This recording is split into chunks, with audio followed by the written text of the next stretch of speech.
Tapi Hashem tahu bahwa nanti manusia yang akan diciptakannya itu bisa melanggar Taurat.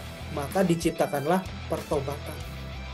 Nah, sekaligus di sini kita perlu pahami bahwa tidak ada pelanggaran apapun yang tidak bisa diampuni. Tidak ada pelanggaran apapun yang membuat Hashem terkejut. Kok bisa ya? Tidak ada pelanggaran apapun yang dilakukan oleh manusia sehingga Hashem berkata, aduh, cilaka 12. Aku harus menjadi manusia untuk menyelamatkannya. Nggak ada, Bapak sekalian. Kenapa? Karena Hashem udah ngerti. Hashem udah tahu. Semua skenario yang kemungkinan yang bisa dilakukan sengawur-ngawurnya oleh manusia, Hashem sudah tahu. Dan Hashem sudah ciptakan yang namanya pertobatan.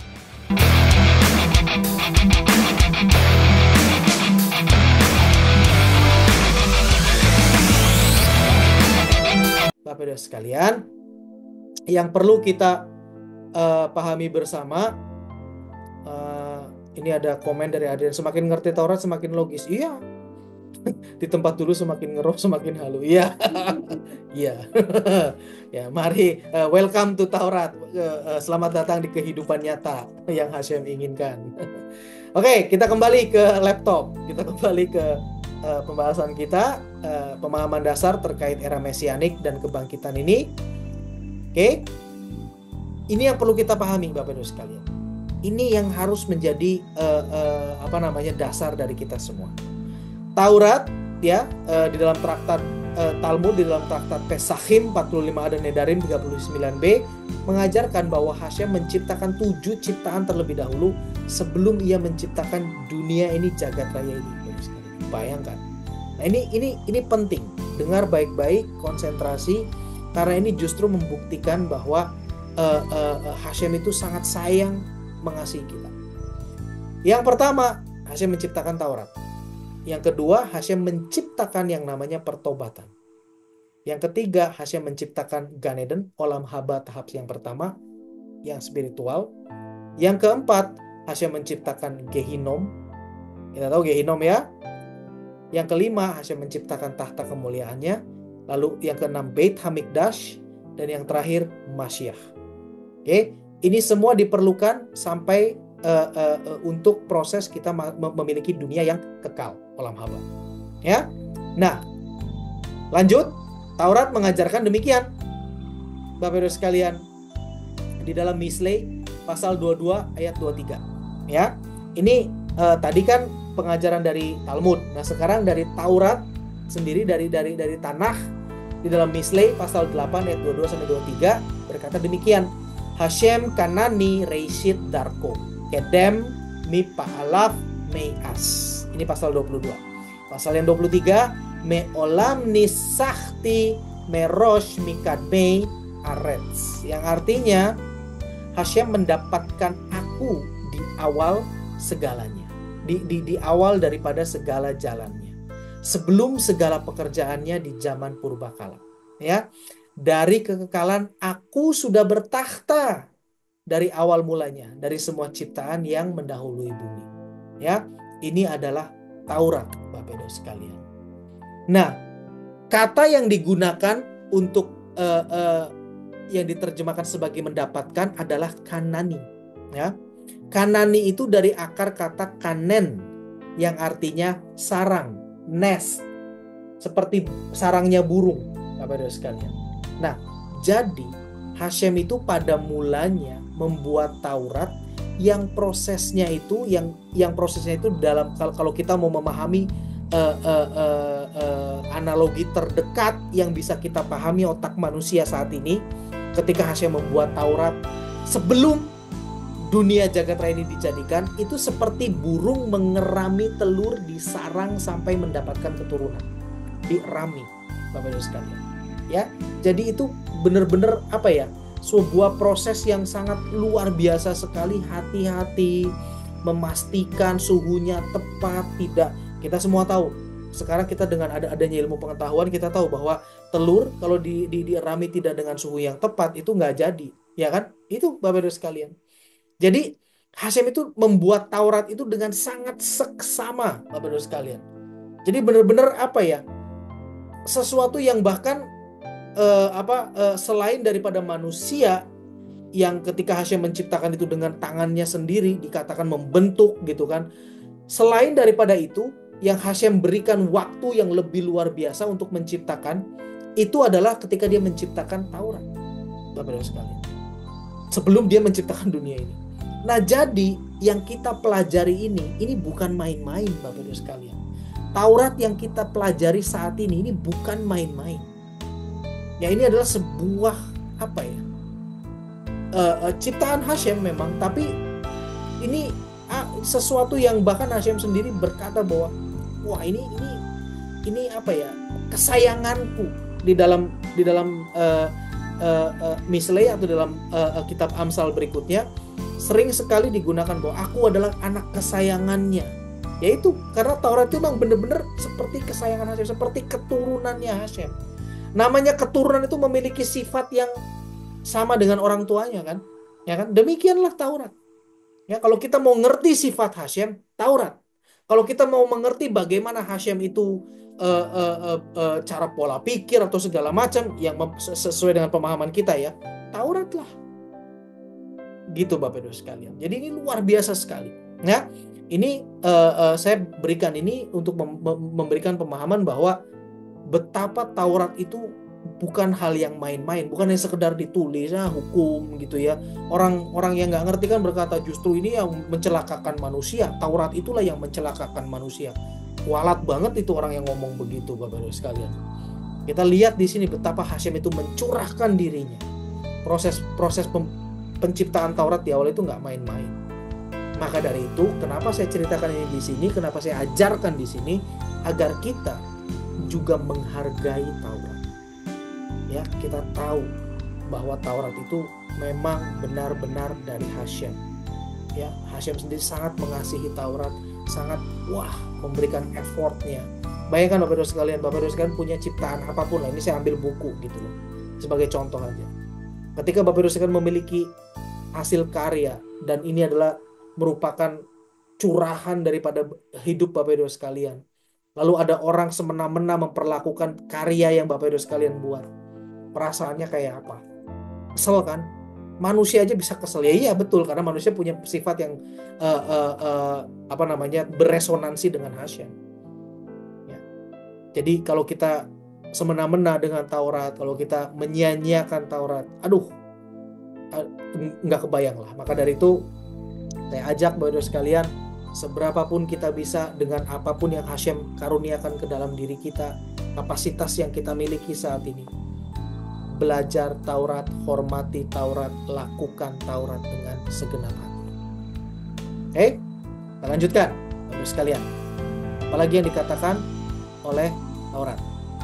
Dikatakan di sini di dalam Mishlei 3 ayat 16, Hashem bechokhmah yasad aretz konen shamayim bi tefunah. Hashem membuat atau mulai meletakkan dasarnya sampai selesai bumi ini dengan hikmat, menjadikan langit dengan pemahaman. Hikmat dan pemahaman di sini tidak lain dan tidak bukan adalah Taurat. Jadi justru dengan Taurat itulah Hashem mendasarkan dan membuat bumi ini, blueprintnya itu adalah Taurat, Bapak Ibu sekalian. Jadi kalau kita mau bisa hidup di dunia ini, ya Taurat, gitu kan? Kita harus bisa mengerti Taurat. Nggak ada cara lain. Nah, jadi dengan demikian, Bapak Ibu sekalian, maka kenapa Hashem membuat 7 ciptaan itu? Karena 7 ciptaan tadi, yaitu Taurat, Teshuvah, Gane, dan Gehinom, tahta kemuliaan, Bet Hamikdash, dan Mashiach, nama Mashiach, diperlukan untuk keseluruhan proses dalam kehidupan ini sampai mencapai tujuan penciptaan Hashem. Ini semua perlu, Bapak Ibu sekalian. Tujuan penciptaan Hashem adalah membuat tempat kediamannya di dunia fisik, di jasmani. Ya, maka dari itu Hashem ciptakan yang pertama Taurat sebagai blueprint, sebagai dasar segala sesuatu. Tapi Hashem tahu bahwa nanti manusia yang akan diciptakannya itu bisa melanggar Taurat, maka diciptakanlah pertobatan. Nah, sekaligus di sini kita perlu pahami bahwa tidak ada pelanggaran apapun yang tidak bisa diampuni. Tidak ada pelanggaran apapun yang membuat Hashem terkejut. Kok bisa ya? Tidak ada pelanggaran apapun yang dilakukan oleh manusia sehingga Hashem berkata, aduh cilaka 12, aku harus menjadi manusia untuk menyelamatkannya. Nggak ada, Bapak Ibu sekalian. Kenapa? Karena Hashem udah ngerti. Hashem udah tahu. Semua skenario yang bisa, kemungkinan yang bisa dilakukan sengawur-ngawurnya oleh manusia, Hashem sudah tahu. Dan Hashem sudah ciptakan yang namanya pertobatan. Ya, jadi sekaligus juga di sini kita bisa memiliki pemahaman bahwa setiap manusia bisa dan bertobat, dan pasti ketika pertobatan kita benar, Hashem, Tuhan akan menerima pertobatan kita. Karena dia sudah ciptakan dulu ini bahkan di awal sekali. Sebelum menciptakan dunia. Betapa mulianya, betapa luar biasanya, dan betapa kasihnya Hashem. Ya, dengan ini aja kita udah bisa ngeliat kan, wow, ya kan? Jadi bukan, dunia ini bukan Hashem bikin terus, salah, manusia ini begini, si Joko begitu, si Budi begitu, waduh, oke, kita aktifkan rencana cadangan. Enggak begitu, Bapak Ibu sekalian, enggak begitu. Hashem itu perfect, sempurna. Ya, Hashem tahu juga bahwa untuk mencapai tempat kediamannya di dunia fisik ini, yaitu kekekalan di olam haba itu tadi, itu perlu waktu, ya kan? Dan manusia itu belum tentu bisa menyelesaikan dalam satu kali kehidupan. Nah, tetapi untuk hal baik yang sudah dilakukan oleh manusia, Hashem juga akan memberikan upah. Hashem itu bukan orang yang bukan pribadi yang kejam. Oh ya udah tunggu aja lu. Ngapain Hashem? Ya suka-suka lu lah. Mau tidur kayak mau telentang, mau ngapain? Enggak. Hashem berikan Gan Eden. Tadi kita udah bahas, ya kan? Untuk kita sementara kita menunggu, kita menerima upah secara rohani, secara spiritual. Luar biasa Hashem. Ya kan? Bahkan orang yang jahat pun, yang habis dari Gehinom tadi kan, ketika dia selesai masuk ke Gan Eden, hal baik yang pernah dia lakukan di dunia ini diberi upah juga di situ. Tidak ada yang dikorupsi, nggak ada korupsi di sana, Bapak-Ibu sekalian. Luar biasa ya. Jadi inilah pemahaman Taurat yang benar. Lanjut Gehinom, Hashem tahu bahwa manusia itu akan ada manusia yang memiliki pelanggaran yang belum dibereskan di dunia ini. Maka Hashem ciptakan Gehinom untuk untuk membersihkan dulu. Ini semua ini diciptakan oleh Hashem karena Hashem udah tahu, karena Hashem udah ngerti siklusnya, ya kan? Karena Hashem udah ngerti siklusnya, maka dia sudah tahu kayak kita kan, habis dari sini ke sini, habis dari sini ke sini. Oh, karena ini ada kemungkinan akan 2, maka saya harus ada ini dan ada ini. If this, then this. If not, then this. Gitu kan, kayak gitu kan, seperti kita programmer gitu, membuat coding bagaimana komputer harus bertindak gitu kan. Lalu setelah itu begini, lalu setelah ini begini, sampai selesai. Karena Hashem Maha tahu, Hashem yang ngerti semua. Oke? Nah, lalu Bapak Ibu sekalian, bila manusia itu terus melakukan Taurat, maka akan ada tahta kemuliaan Hashem di bumi ini. Ya. Dan bila mana mencapai level tertentu, Hashem bisa berikan Beit Hamikdash. Ini nanti kita akan bahas kenapa ada Beit Hamikdash, fungsinya buat apa. Ya. Dan terakhir, setelah semua ini dilakukan, ya kan, maka Masyiah itu yang akan menjadi orang yang terakhir yang ditugaskan oleh Hashem untuk membawa keseluruhan umat manusia masuk kepada kekekalan.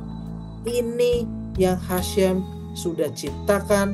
Ini bukti bahwa Hashem itu yang memegang kontrol atas keseluruhan dunia ini, atas keseluruhan ciptaan ini sampai selesai, bahkan sampai kekekalan. Lihat Bapak Ibu sekalian, betapa luar biasa. Nah, sekarang kita bahas satu persatu, ya. Tadi dasar Taurat kita sudah paham bahwa Taurat itu adalah blueprint penciptaan. Kita sudah lihat, kita sudah pahami. Sekarang kita satu persatu setiap elemen. Oke, Taurat dalam bahasa Ibrani adalah Torah, ya kan? Semua tahu artinya instruksi. Maka dari itu Taurat adalah manifestasi kehendak Hashem dan jalan-jalannya bagi umat manusia. Instruksi. Aku menciptakan dunia ini dan inilah instruksinya. Simpel kan? Nggak jelimet kan? Seperti itu. Ya, Taurat adalah instruksi bagaimana manusia dapat menggenapi tujuan penciptaan Hashem, yaitu membuat tempat kediamannya di dunia fisik. Kalau kita mau bersama dengan Hashem, ya, membuat tempat kediamannya di dunia fisik, yaitu itu tadi olam haba, kekekalan, maka panduannya, instruksinya adalah Taurat. Bukan dengan pengajaran aneh-aneh. Nggak ada. Hanya sekalian. Ya? Paham ya? Sampai di sini kita lanjut. Teshuvah. Teshuvah adalah pertobatan. Arti harafiah dari teshuvah adalah putar balik. Kita semua sudah tahu. Ya, teshuvah adalah putar balik. Nih, kayak gini, putar balik. Hashem sudah memperhitungkan bahwa dalam prosesnya manusia yang diberikan kehendak bebas, free will, bisa melenceng. Iya, Hashem ngerti, ya kan? Melenceng dari Taurat, dari instruksi yang seharusnya.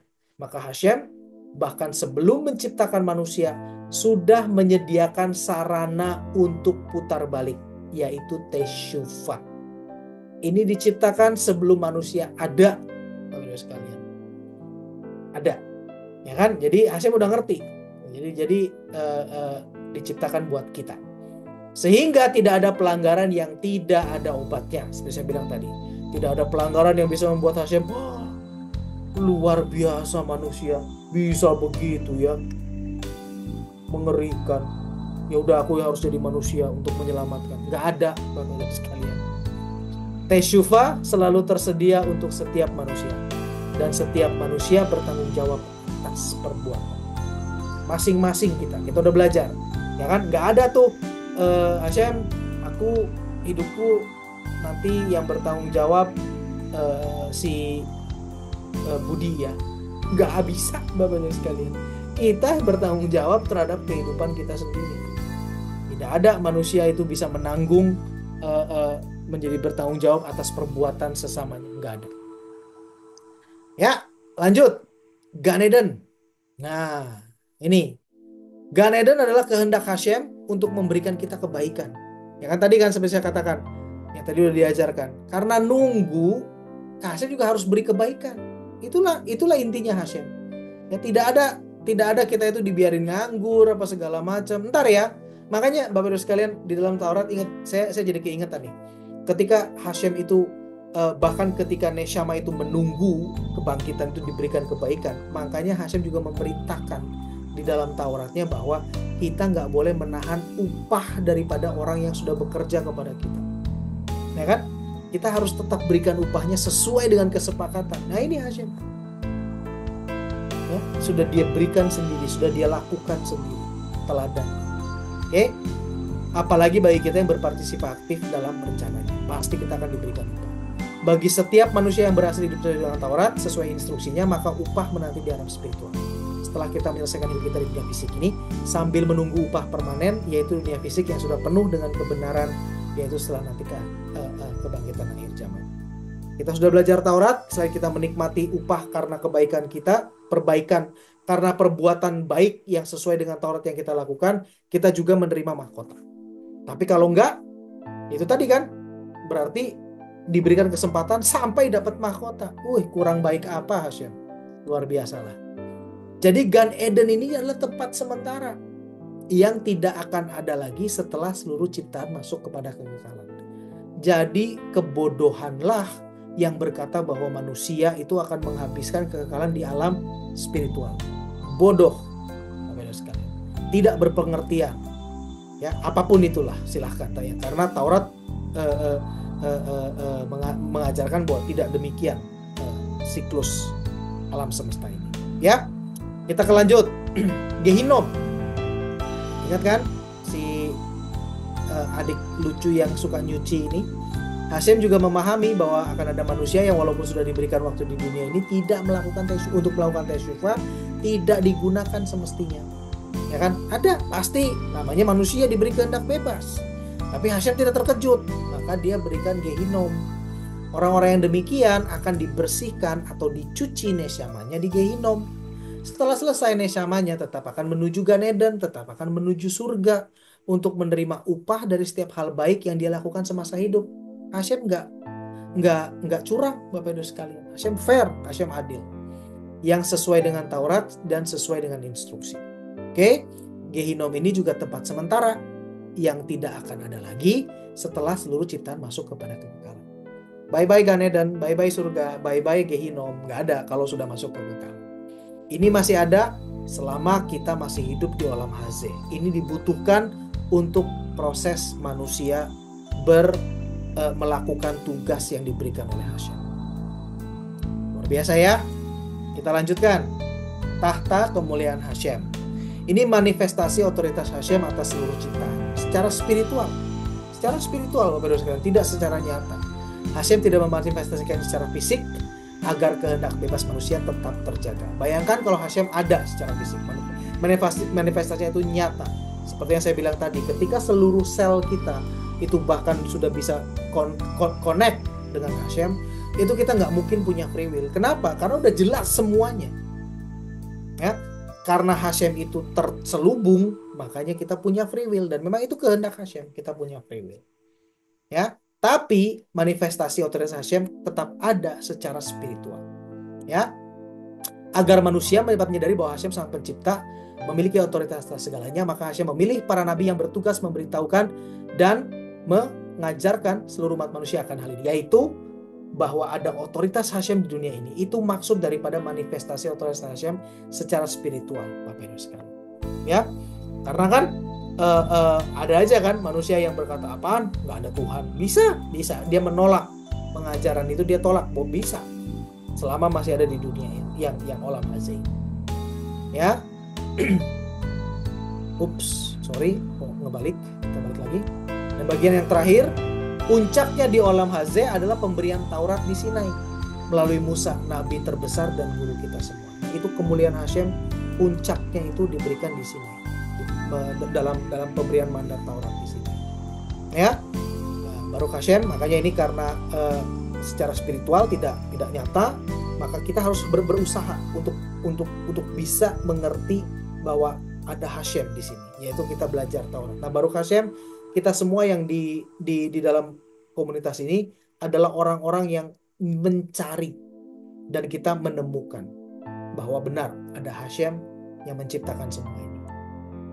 Kita lanjutkan di olam haba, tahta kemuliaan Hashem akan sangat nyata bagi seluruh umat manusia. Tadi saya bilang, ya udah nggak mungkin lagi kita berkata bahwa mana Hashem, mana Tuhan, nggak ada. Sudah sangat nyata, bahkan sel-sel kita pun sudah bisa connect dengan Hashem. Oke, lanjut. Beit Hamikdash. Kenapa dibutuhkan? Pada waktunya Hashem memerintahkan manusia, yaitu Bani Israel, untuk membuat Beit Hamikdash yang menjadi manifestasi hadiratnya secara fisik, secara terbatas. Ya, jadi gini Bapak Ibu sekalian, bila mana manusia mencapai level yang cukup di dunia ini, maka manifestasi hadirat Hashem yang secara spiritual itu bisa dinyatakan secara fisik. Ya, dan sudah terbukti.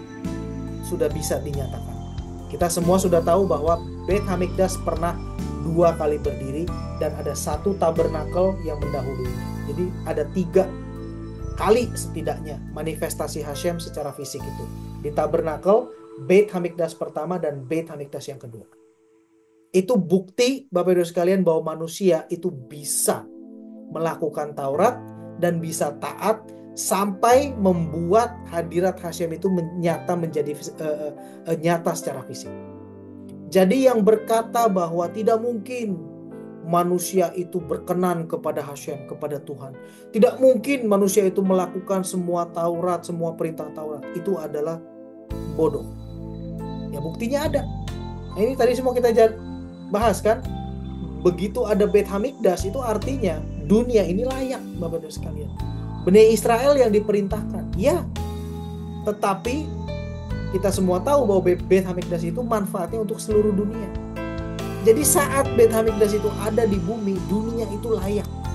Itu Bapak Ibu sekalian, layak terhadap manifestasi Hashem secara fisik. Ya, artinya manusia bisa melakukan. Dan nanti di kekekalan ketika semua yang kita lakukan manusia, umat manusia dari berbagai zaman, dari berbagai generasi secara kolektif itu membuat kelayakannya penuh dan hadirat Hashem itu benar-benar nyata di olam haba, di dunia fisik yang nanti kita masuk di kekekalan setelah kebangkitan. Luar biasa ya. Jadi nggak ada yang nggak mungkin, itu artinya. Dan Taurat itu kalau kita punya pengajaran Taurat yang benar dari sumber yang benar, itu justru akan memerdekakan kita, akan membawa hidup kita itu betul, tidak melenceng, tidak salah kaprah. Ya, Beit Hamikdash ada di bumi ini. Ya, saya bilang tadi sempat ada 3 kali manifestasi itu: Tabernakel Musa, Beit Hamikdash yang pertama, Beit Salomo, dan Beit Hamikdash yang kedua, Beit Ezra, boleh dikatakan demikian. Ya, untuk memberikan pemahaman kepada manusia bagaimana kelak dunia yang ada dalam kekekalan, di mana unsur fisik yang terbatas itu bertemu dengan unsur transcendence yang tidak terbatas. Ya, sekaligus menunjukkan bahwa manusia sanggup untuk menjalankan semua Taurat. Manusia Yahudi, non-Yahudi sanggup untuk menjalankan semua Taurat, semua instruksi yang diberikan oleh Hashem. Ya, tidak ada yang tidak mungkin. Hashem sudah berikan, ini semua sudah dirancangkan, ini semua untuk manusia, tidak ada yang tidak mungkin. Semua sudah ada dalam kontrol Hashem, bisa. Yes, tinggal kita mau atau tidak. Tinggal free will kita mau menjalankan atau tidak. Apa yang mau kita pilih? Mau milih Taurat atau mau kita milih ego kita? Nah, itu aja. Semua tergantung dari diri kita sendiri. Pilihan hidup masing-masing dari kita. Lanjut, nama Masyiah, Bapak Ibu sekalian. Ya, Masyiah ini adalah manusia biasa. Lahir dari proses kelahiran normal. Ya, karena tidak ada lagi proses kelahiran manusia selain daripada persatuan benih ayah dan ibu. Tidak mungkin ada benih ayah doang bisa jadi manusia, benih ibu doang bisa jadi manusia, nggak mungkin. Ya, harus seperti ini. Ini sudah ketetapan Hashem. Jadi kalau ada orang yang ngaku bahwa ini setengah-setengah, benihnya satu ibu, satu entah dari siapa, ya itu hanya ada di mitologi Yunani. Saya katakan demikian. Ya, Masyiah akan membawa umat manusia melengkapi seluruh tujuan dan penciptaan.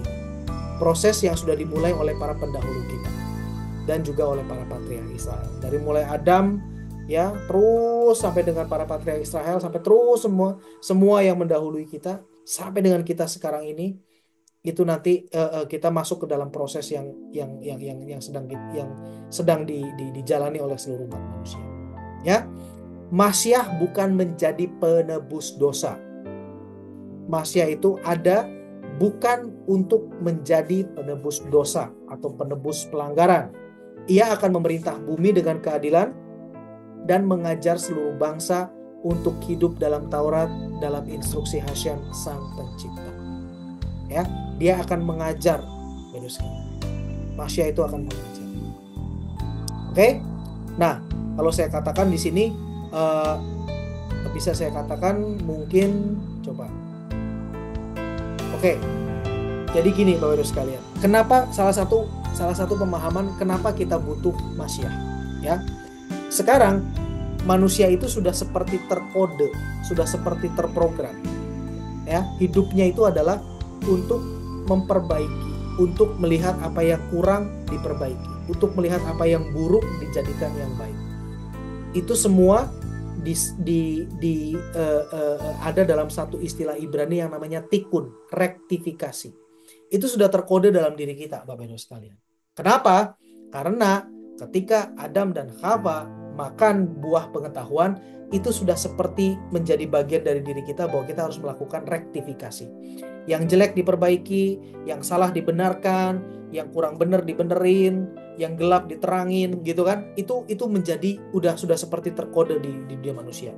Ya, meningkatkan dari yang tidak ada, dari yang kurang atau dari yang belum punya jadi ada, seperti itu. Ya. Nah sekarang Bapak Ibu sekalian, ketika kita manusia, tadi kita udah belajar kan di Oram Haba itu secara fisik, ya hidup kita itu akan secara fisik.